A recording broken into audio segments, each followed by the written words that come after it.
by any measure possible, what the Tories have just gone through is a catastrophe. Yes, I did laugh quite a lot over the last couple of days as the election results were coming in. They have lost almost half of their Conservative councillors in this batch of local elections. The by-election in Blackpool South saw a 26% swing from the Tories to Labour, the third biggest swing since the Second World War. They lost every single mayoral election except one. And in many, they lost 10 out of their original 16 councils which went through the elections this time.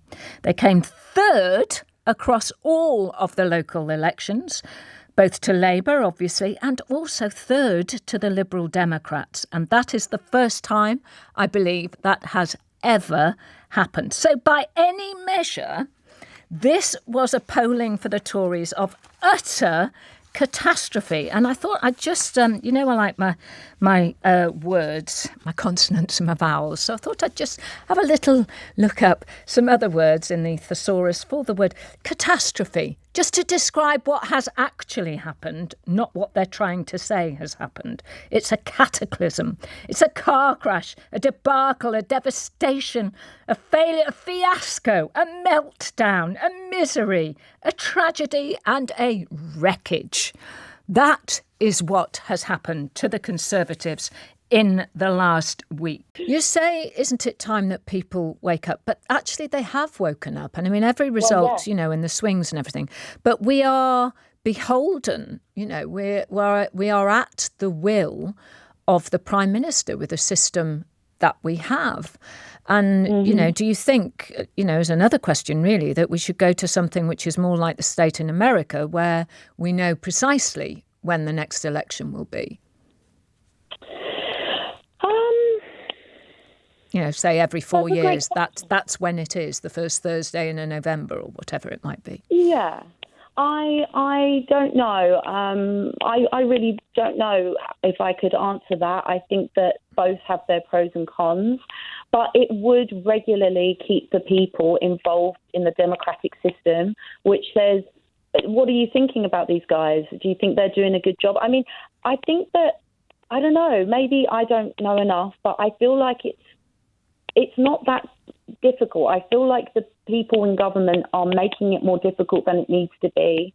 They're making out that some of these changes take so long when other changes don't take that long. They want to put some things into law. Yes. They change it just like that. But they're trying to tell us that in 14 years that we've cut you guys to the bone, and there's still no money. Yes. There's still no funding. I mean, one of my best friends is a school teacher, and I've seen the decline of support given to teachers and, the surrounding supports that need to happen have just been eroded and eroded and eroded.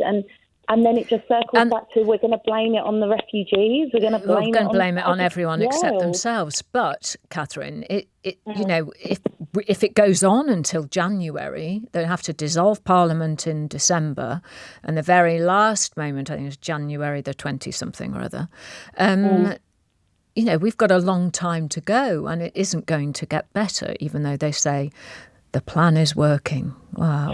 Yeah. The plan's not working. The plan isn't working, and that's what I'm saying. You can't... Look, it'll be a bit crude here, but you can't wee down my leg and tell me that it's raining. You can't tell me that after all this time that you've got you guys went to the best schools in the country and you can't work it out? Yeah. Really? Quite, yeah. I think it's probably more likely that you're so detached from the reality of what a lot of people live in this country, the struggles that people have to heat or eat or put a new school uniform on their child. And listen, I'm come from a middle-class background, but I can see that what other people need, and I can connect with other people. I'm more concerned that we have a government right now that don't seem to see us as human beings. Yeah. They don't have any compassion, any empathy, and they laugh at us. Hi there, Carol. How are you this afternoon? I'm good, and you've just voted in by a whopping majority, Andy Burnham. Yeah, well, he's all right. He's Andy. He's good. He does. I think he does as good a job as he can, to be honest, because limited in terms of the powers that he has. But I think he's doing quite well, actually. Yeah, he's hugely popular, isn't he, in He is, Manchester? Yeah. So what do you think about this? Keir Starmer has said, time for an election now. Don't hang on. It's 100% agree. 100%. I think we'll get an election, or we'll get the announcement of election when the first plane actually goes off to Rwanda, carrying refugees, not these people who have chosen to go.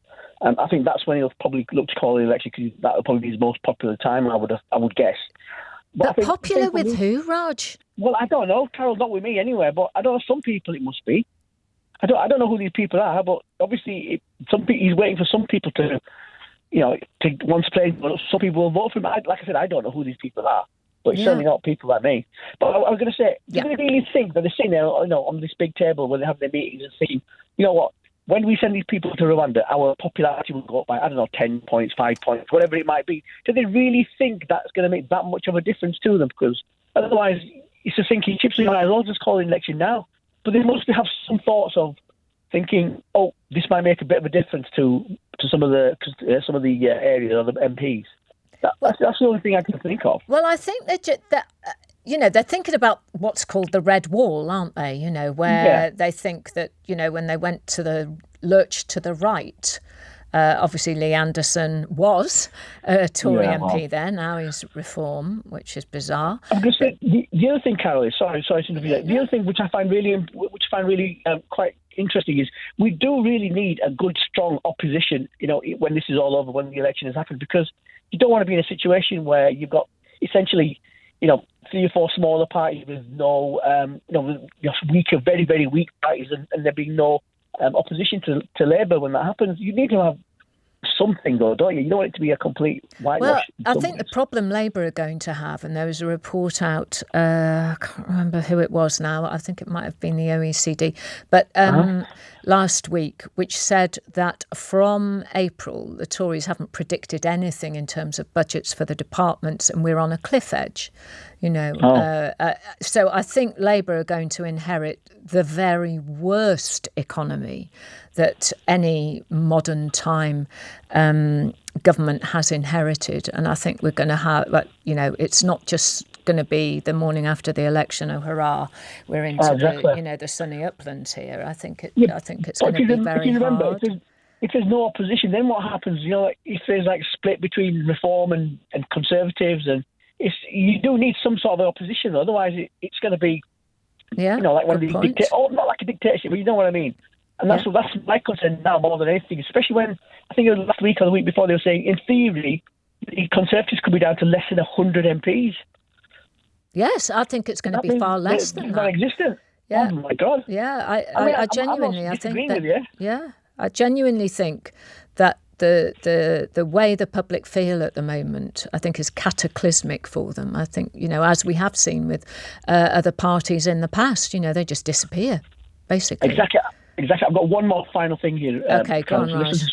So when do you think, right, this is a bit of, not funny, but when do you think, when we send people to Rwanda, how long do you think it'll take for one of them people who've gone to Rwanda to come back to the UK? I don't know. 6 months? Yeah, I know. Well, I know. Well, we also have to take, one in, one out, don't we? We have to take refugees from Rwanda in return. Exactly. I mean, I'm sure that'll happen, though. One person will make their way back to the UK. Well, they're bound to, aren't they?